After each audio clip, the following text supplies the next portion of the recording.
Estimados hermanos y hermanas, el Señor nos dé su paz. La liturgia de este domingo nos invita a vivir con gozo este tiempo de Navidad que se avecina para celebrar el misterio de la encarnación de nuestro Señor Jesucristo. De hecho, el estribillo del Salmo es una exclamación hacia Dios. Griten de júbilo, qué grande es en medio de ti el Santo de Israel.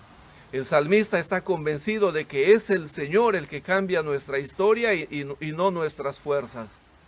La primera lectura, que está tomada del profeta Sofonías capítulo 3, los versículos del 14 al 18, nos presenta la invitación que Dios hace a su pueblo para llenarse de gozo y de alegría por la ciudad de Jerusalén, la ciudad donde se encuentra el templo de Dios, que va a ser reconstruida por la iniciativa de Dios y no por la fuerza humana. El texto es un llamado a la esperanza para que desde las cenizas el Señor construya nuestra historia para hacerla una historia de salvación universal para todos los pueblos de la tierra.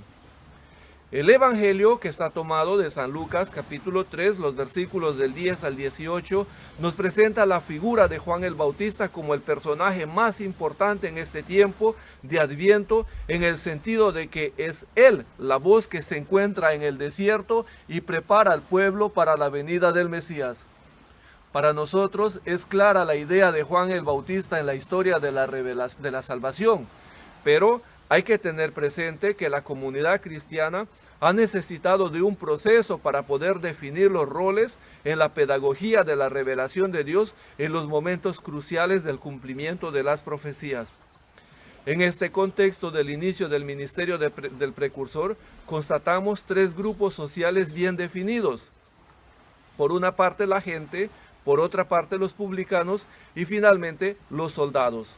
Estos tres grupos sociales representan claramente el pueblo de Israel con la homogeneidad de grupos humanos que han constituido la riqueza de la diversidad y la pluralidad en Palestina en los tiempos de Jesús.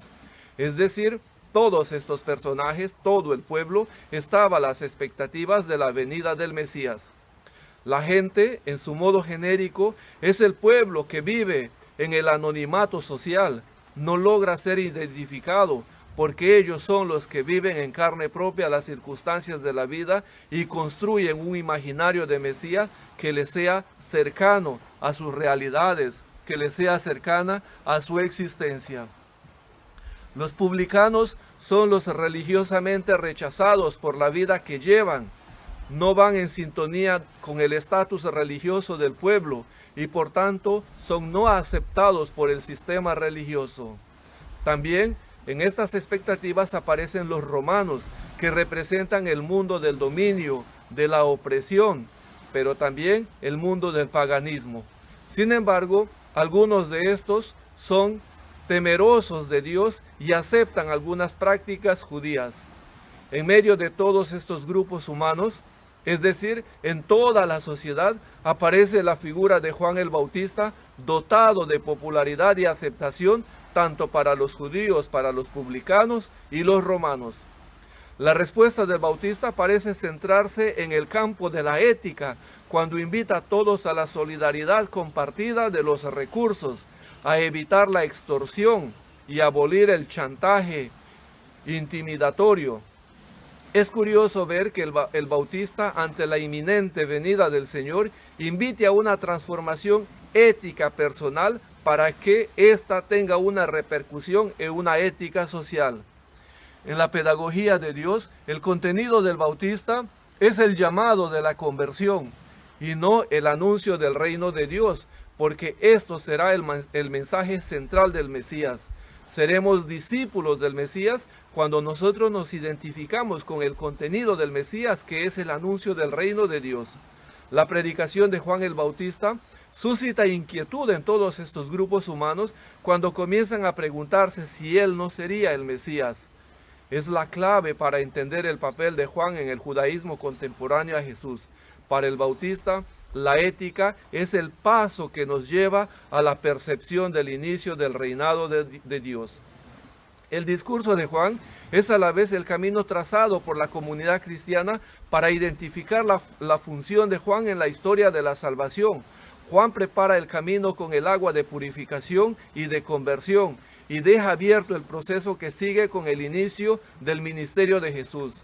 El ministerio de Jesús se manifiesta con el Espíritu y el fuego, es decir, con la gracia santificadora de Dios y con el juicio de Dios, no entendido como condena, sino como santificación, cuando cura, perdona y salva.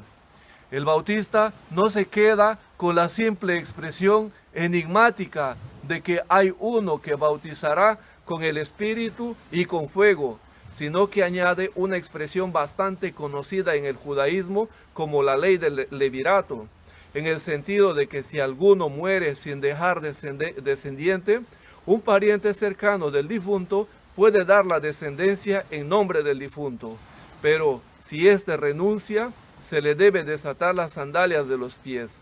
Juan se sirve de esta imagen para ratificar que él no es el Mesías, es el precursor.